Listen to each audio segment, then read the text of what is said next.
todos los que estamos. Eso. ¿No? Bueno, pues bienvenidos a la sexta plática de este año de Tintali. Vamos a hacer un repaso. Somos un grupo de gente que nos reunimos catorcenalmente a estudiar ciertos temas con una cierta línea discursiva. Vamos leyendo algunos textos y los vamos discutiendo. Más o menos llevamos unos 3 años ya muy regulares, ¿no?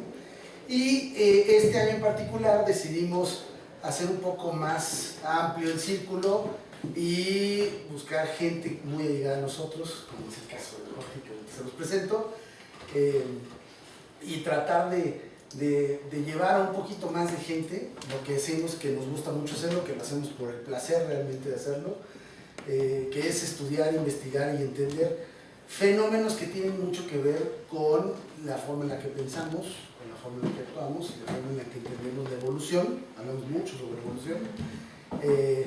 Y enos aquí en esta sexta charla les agradecemos muchísimo que estén aquí con nosotros. Siempre en sábado es divertido para nosotros empezar con una charla así como a manera de desayuno. Y bueno, ya paremos directamente al punto. Hoy nos acompaña Jorge Hirsch, muy buen amigo de nosotros, y la verdad es que me siento muy afortunado que me haya tocado estar acá, de este lado de la plática. Con él es doctor en física, trabajas en el Instituto de Ciencias Nucleares de la UNAM, es experto en física cuántica, y la verdad quiero contarles que nos divertimos mucho preparando esta sesión y platicando previamente. Esperemos que nos salga tan divertida como nos salieron los ensayos, porque es un enfoque muy interesante el que vamos a platicar. Jorge desde hace 10 años aproximadamente practica la meditación Zen, y esa incorporación de la meditación Zen a la física nuclear pues genera un fenómeno muy interesante, que es básicamente de lo que vamos a platicar. ¿Te parece? Pues bueno, ya, ahora sí, sin más preámbulos, yo creo que la primera pregunta obligada es: ¿qué le encuentras de interesante o por qué se te hace padre, qué encuentras de lindo a estudiar o hacer mecánica cuántica? O sea, es un tema como esotérico y creo que por ahí podríamos empezar. Bueno, pues primero que nada, muchísimas gracias por la invitación, muchísimas gracias a todos los que un sábado en la mañana tomaron el esfuerzo de venir aquí. Y bueno, yo disfruto muchísimo haciendo investigación en física cuántica. Creo que tiene varias partes interesantes, hay como una magia alrededor que viene ya desde hace unos 100 años. Y ha sido como esta herramienta que se construyó para describir el mundo microscópico, de las moléculas, los átomos, los núcleos atómicos, las partículas subatómicas, los fotones, los electrones, que son palabras que circulan y que seguramente de alguna forma están en el lenguaje cotidiano, están en las caricaturas, están por todos lados. Entonces, como palabras aparecen. Y entonces tiene varias partes. Una es, yo le contaba a Laura, es decir, parte de mi trabajo, que es de hacer cálculos, tiene un parentesco cercano con otras actividades como hacer solitarios, hacer sudokus. Si a uno le gusta este ejercicio, ¿no? de jugar con ciertas reglas y manipular unos símbolos, entonces eso es una parte de lo que hacemos, ¿no? Y encima nos pagan por hacer eso. Y sí hay, por otro lado, lo que ha pasado, y sobre todo lo que ha pasado en los últimos 30 años, 20 mucho, es que la tecnología ha cambiado radicalmente. Y entonces antes los átomos, por ejemplo, eran unos objetos que decían, bueno, sí deben estar ahí porque imaginábamos un gas con un montón de pelotitas que rebotan, pero eran como cosas que medio imaginábamos de golpe. Pero ahora la tecnología permite atrapar átomos uno por uno. Y de golpe, por ejemplo, con un estudiante estábamos investigando un experimento que hicieron un colega alemán que trabaja en Estados Unidos, donde atrapan 6 o 10 átomos en línea, uno al ladito del otro, a una micra de distancia, es una milésima de milímetro, que eso todavía el átomo es todavía 1000 veces más pequeño, pero ponen uno en cada uno y los pueden poner, los pueden encender y apagar, literalmente hacer que brillen o no individualmente, los pueden hacer, ¿han visto ese juego de las pelotitas que se llama el péndulo de Newton, ¿no? Suelta y se mueven todas juntas o chocan? Bueno, eso mismo pero con átomos individuales. Y literalmente en cada lugar hay un átomo, pueden ser que haya 2 o 3, se lo pueden manipular a gusto. Y eso es algo que ha cambiado radicalmente. Igual, por ejemplo, en los laboratorios de mi instituto, el Instituto de Ciencias Nucleares de la UNAM, o el Instituto de Física que está ahí a 500 metros del nuestro, se hacen esas cosas, se atrapan átomos, se hacen experimentos con luz, pero con las pelotitas de luz que se llaman fotones de a una por una, se pueden crear de a una, se pueden detectar de a una, y entonces eso cambió, por un lado, la forma en que tenemos que pensar de esto, porque ya se los trabaja de a uno, y por otro lado creó una revolución tecnológica y toda una expectativa de unos objetos que se llaman computadoras cuánticas. ¿Sí? No sé si han escuchado hablar de eso. El tema es que China, Europa, Estados Unidos están invirtiendo miles de millones de dólares, euros y yuanes para tratar de ver quién tiene primero una computadora cuántica o quién puede hacer el internet cuántico. Ya los chinos pusieron un satélite en órbita y creo que el año que viene ponen el segundo y van a poder hacer comunicación fotón por fotón, que es, uno dice, ¿y eso para qué sirve?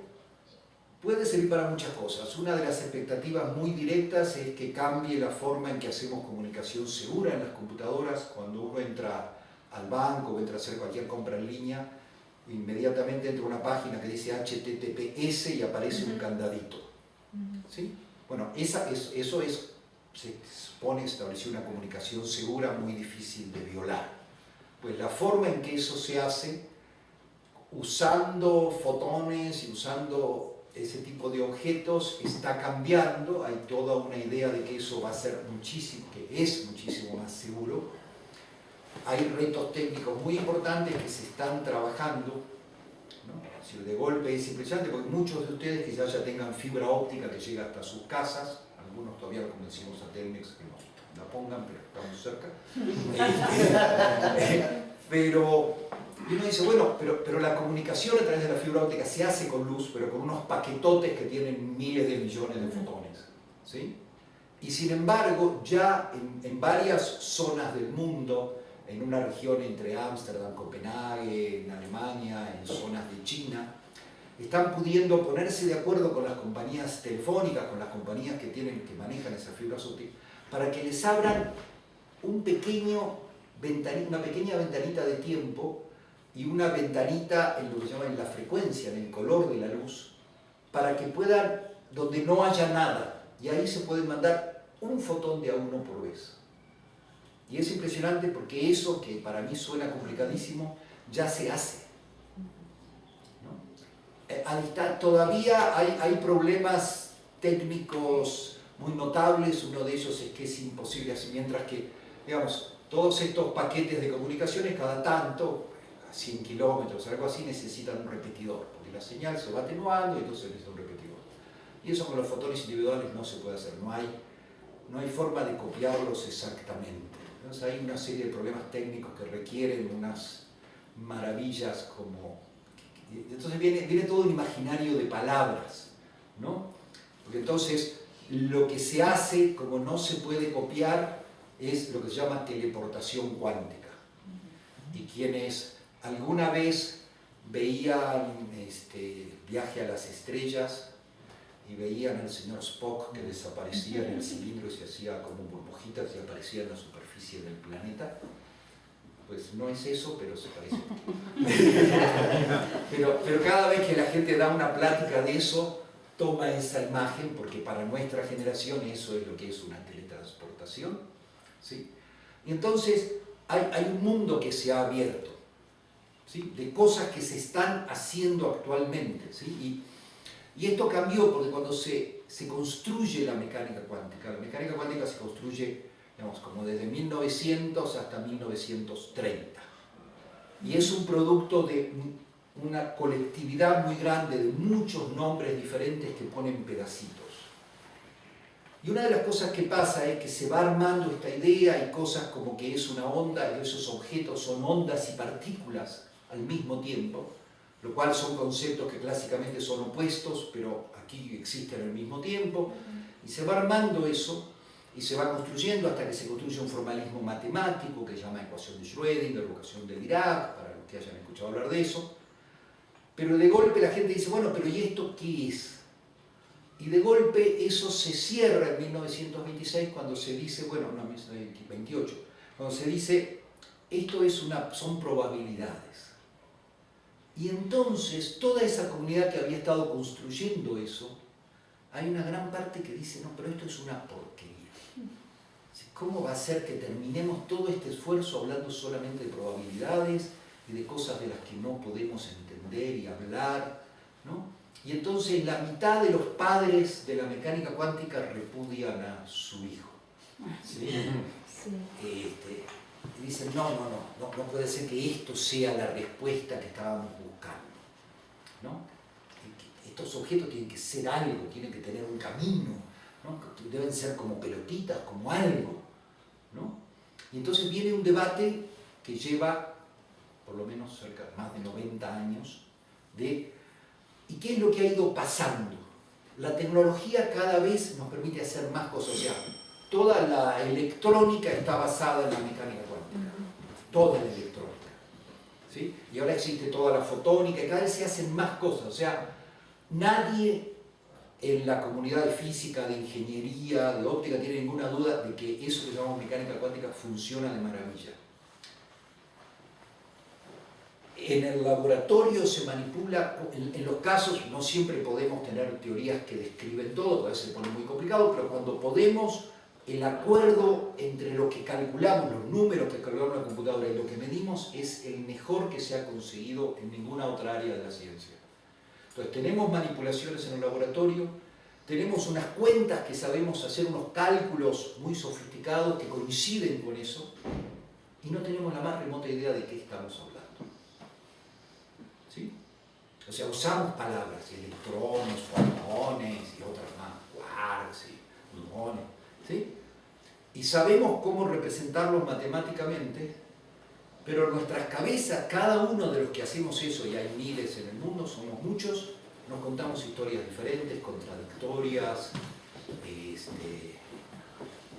¿no? Y cada uno tiene sus creencias, digamos. Entonces, eso me parece fascinante, ¿sí? Es decir, hacer contacto con esto. Y me gusta mucho también porque, por ejemplo, en los laboratorios de nuestro instituto, es decir, yo hacía cosas mucho más teóricas, pero desde hace unos 8 años llegaron unos colegas jóvenes que hacen todos estos experimentos, son experimentos con luz, uno de veras los puede ver, ¿sí? Y luego, y están ahí, son experimentos sobre una mesa, o sea, hay otros colegas que trabajan en el CERN y tienen estas cosas gigantescas, un anillo de 30 kilómetros, ¿no? Y ahí, digamos, yo escucho sus pláticas, pero cuando ellos dicen que ven, que ellos vieron el bosón de Higgs, bueno, lo que ellos vieron para mí no es fácil de entender. Pero acá lo ves, está en una mesa, son lucecitas, cosas, ¿sí? Y sin embargo el misterio está ahí, entonces me parece fascinante, es decir, esta combinación de lo que podemos manipular realmente con la tecnología, lo que podemos calcular, que es a lo que yo me dedico y que además me divierte mucho, y este contacto con la absoluta ignorancia sobre qué es eso de lo que estamos hablando. Okay. Oye, y a ver, yéndonos por ahí, esto de lo que estamos hablando. Entonces, lo que podríamos entender es, está pasando un cierto fenómeno. Y realmente lo que tú haces, o la investigación, lo que busca es como describir razonablemente el fenómeno, y podríamos decir que la ciencia es como una forma de describir el fenómeno nada más. Pero probablemente no sea la única forma de describir el fenómeno, ¿no? Bueno, ahí viene toda una cosa, es decir, por suerte, yo soy muy ignorante de filosofía, pero tengo algunos estudiantes que saben mucho del tema, que me enseñan, ¿no? Que de veras han estudiado estudiado y han leído, entonces charlamos mucho. Un estudiante muy brillante que además de haber hecho el doctorado en física hizo la licenciatura abierta en filosofía al mismo tiempo, otro que está haciendo un doctorado conmigo pero que ha estudiado tanto de historia, filosofía y todo eso, aprendo muchísimo con estos jóvenes. Y entiendo entonces, una de las preguntas dice, no, a ver, pero yo tengo acá, yo tengo un vaso y yo sé que esto es un vaso, ¿no? Y ahí vienen varias cosas. Una es algo que a mí me llega desde el Zen, que lo que dice es, no hay nada en este vaso, en el vaso, que lo haga vaso. Nosotros lo hacemos vaso. ¿Sí? Sí. Yo no tengo duda que acá tengo algo en la mano, ¿no? Que contiene agua. ¿Sí?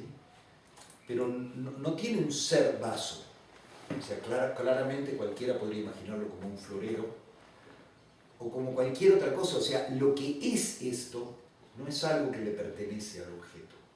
Es algo que nos pertenece a nosotros, de forma individual, colectiva, histórica. ¿Sí?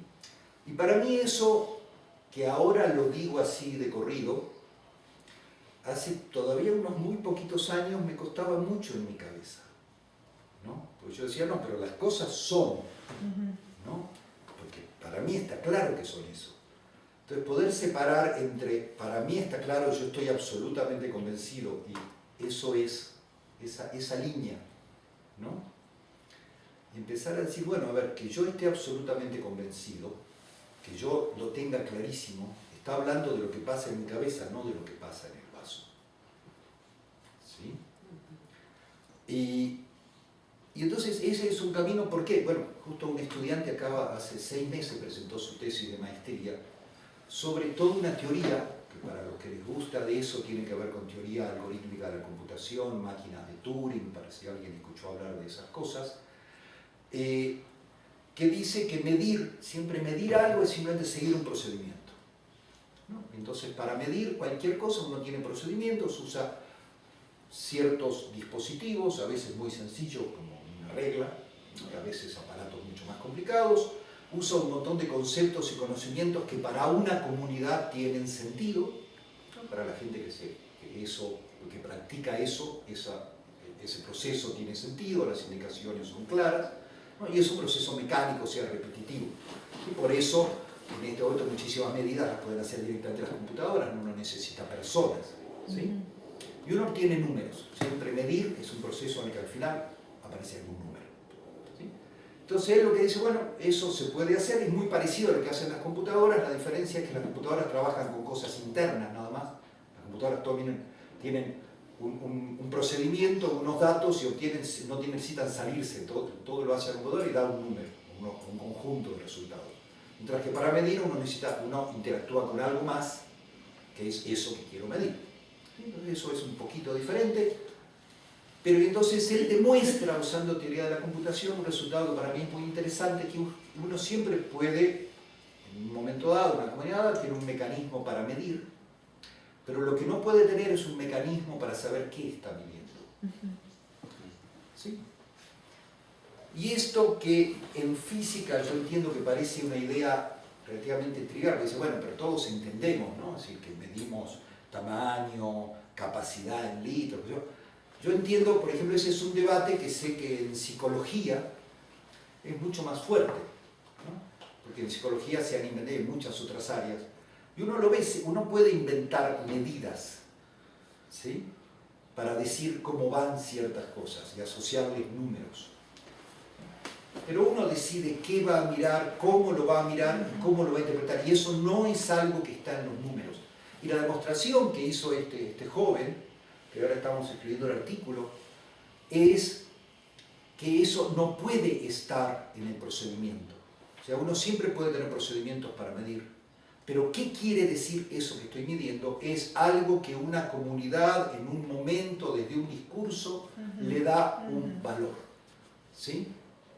Y entonces uno ve, digamos, en física eso queda más oculto porque hay como ciertos conceptos que ya están muy establecidos, ¿no?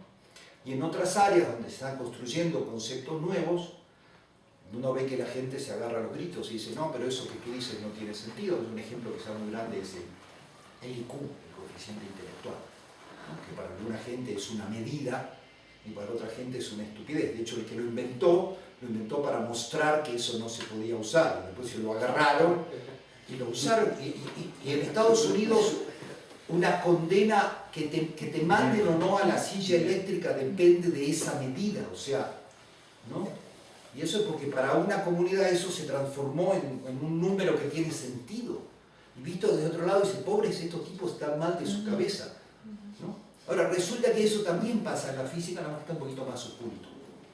En parte por la historia, en parte porque ciertas cantidades se van como estableciendo, se hacen fuertes, desplazan otros conceptos, y uno se da cuenta, una de las formas de darse cuenta de que esas cantidades no son obvias es cuando las tienes que enseñar, ¿no? Y uno ve, por ejemplo, que en prepa el concepto de fuerza no es un concepto fácil. Para un ingeniero, para un físico entrenado, fuerza es algo muy obvio, ¿sí? Pero si uno no pasó por el entrenamiento, no es tan obvio, ¿no? Es decir, fuerza tiene, como todas las palabras, se usa para muchas cosas, pero en el uso técnico, ¿qué es una fuerza y por qué hay fuerzas que actúan a distancia? Está raro, cuesta trabajo, ¿no? Y después tienes energía, y tienes carga eléctrica, y hay un montón de cosas, y uno puede ver cómo se construyeron, y cómo en el momento en que se construyeron hubo un gran debate. Pero luego se establecieron, los que estaban en contra se jubilaron, se murieron, de veras, y eso funcionó en cierto contexto, en una comunidad, y queda. Y entonces luego, cuando llegan los jóvenes, eso se enseña como algo evidente, que está ahí, que viene en todos los libros, y entonces uno lo toma como algo natural. Pero empieza a saber que no, que ni siquiera masa, carga, incluso conceptos tan elementales como distancia y tiempo, o sea, el espacio y el tiempo, que de hecho es lo que originalmente de Galileo para acá es lo que ha hablado la física. Hay mucha gente que ya está diciendo en la física, no, justo capaz que estos no son los conceptos más fundamentales. Y yo he escuchado colegas que dicen, a ver, pero entonces hablar de eso no es física. Como diciendo, bueno, no. Y entonces, en algún sentido es cierto, porque si la física es eso que viene de la tradición de Galileo, de Newton, ¿sí? Siempre la física, hasta mediados del siglo XX, habló de eso, de cosas que ocurren en el espacio y en el tiempo. Y poco a poco se ha ido deslizando a otros lados, ¿sí? Entonces, claro, por un lado genera confusión y por otro lado, y yo lo puedo ver muy claramente en mí, genera angustia de, a ver, yo se supone que soy un profesor de esta materia, soy un experto que lleva 30 años trabajando en esto, y ahora vienen unos jóvenes y empiezan a usar unos conceptos, unas palabras que yo no entiendo, que tendría que ir a estudiar de vuelta de la licenciatura para saber de qué están hablando. No me hagan eso, ¿no? Sí, me están moviendo el piso, ¿no? Es decir, a ver, entonces hecho de que yo soy experto, ¿no? Es decir, ayer le contaba a un amigo, mi abuelo era hojalatero, no sé si eso significa algo para ustedes, trabajaba en latón, cortaba, doblaba, soldaba, ¿sí? Que es un oficio que ahora queda en algunas zonas de México como artesanía, pero esencialmente fue reemplazado por el plástico, el PVC y todo eso, ¿sí? Entonces uno de golpe se siente así, ¿no? Y entonces, bueno, y eso pasa, y una de las cosas que me ha pasado también, y ya es el efecto de tener unas décadas trabajando en algo, es que a mí me habían contado la historia de que en la ciencia hay debates y que ciertos conceptos, ideas demuestran ser ciertos y otros falsos y así se progresa, ¿no? Y lo que ves es, hay ideas que sostienen generaciones y luego otras generaciones tienen otra y la otra se va jubilando, ¿sí? Y entonces se reemplaza.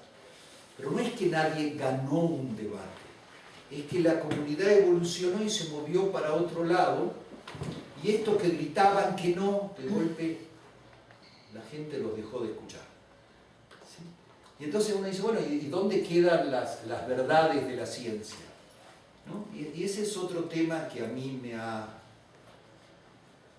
preocupado mucho tiempo, ¿no? Es decir, yo de joven, de adolescente, creía en las verdades ideológicas, ¿sí?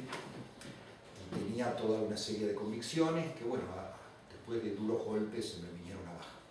Entonces, cuando vine a México y decidí estudiar física, bueno, dije, bueno, ya no tengo verdades sobre la sociedad, pero al menos sobre las cosas concretas, ahí sí tengo certeza. Y estudié física y mis profesores me reafirmaron esa creencia, y los libros de física también reafirmaban esa creencia, hasta que empecé a trabajar en eso. Y empecé a notar, yo dije, qué increíble, al principio me pasaba justo el área donde yo vengo a trabajar y donde las cosas están confusas. Todo está claro, excepto justo lo que yo soy experto en. Qué mala suerte la mía, ¿no? Y de golpe empecé a ver que ese agujero crecía y crecía y crecía y crecía. Y en algún momento hasta digo, no, mejor me dedico a otra cosa, ¿no? Y de golpe ahí vino en mi rescate varias cosas, la ahorita por un lado, pero también el Zen, ¿no? Y es decir, a ver, suelta tu ilusión de que puedes entender, ¿sí? Relájate y entonces disfruta tu ignorancia. Y maravíllate de que con este nivel de ignorancia hay algunas cosas que se pueden hacer, ¿sí? Entonces, de golpe uno dice, entonces lo puedo mirar al revés. Qué maravilla que podemos manipular todo eso que se puede manipular y que tengo los colegas en el laboratorio con los que puedo ir y ver lo que están haciendo. Yo dirijo tesis experimentales desde mi oficina teórica. Ellos van al laboratorio, nos juntamos con los colegas experimentales para discutir todos los aspectos técnicos y vienen los estudiantes y me cuentan lo que están haciendo. A mí me encanta, pero yo no meto las manos. Entonces me parece maravilloso que podamos hacer ciertos cálculos, cuyos resultados se conectan con ciertas interpretaciones y con ciertos resultados experimentales, ¿sí? Y es como tener una pequeña lamparita en una enorme oscuridad. Es decir, bueno, regocíjate de que tu lamparita a veces te deja ver algo. Peor sería que estuviera la lamparita apagada. Oye, a ver, yo quiero dar un paso para atrás para irnos por un caminito diferente y luego regresamos a esta parte de las verdades absolutas de la ciencia que creo que es apasionante. Pero antes de eso, aprovechando un ejemplo que tú tomabas ahorita en esta cuestión de la seguridad de las páginas de internet y de cómo poder utilizar los fotones para esa situación, ya has hablado varias veces de lo interesante que es manipular a partir del conocimiento que tienes algún tipo de fenómeno.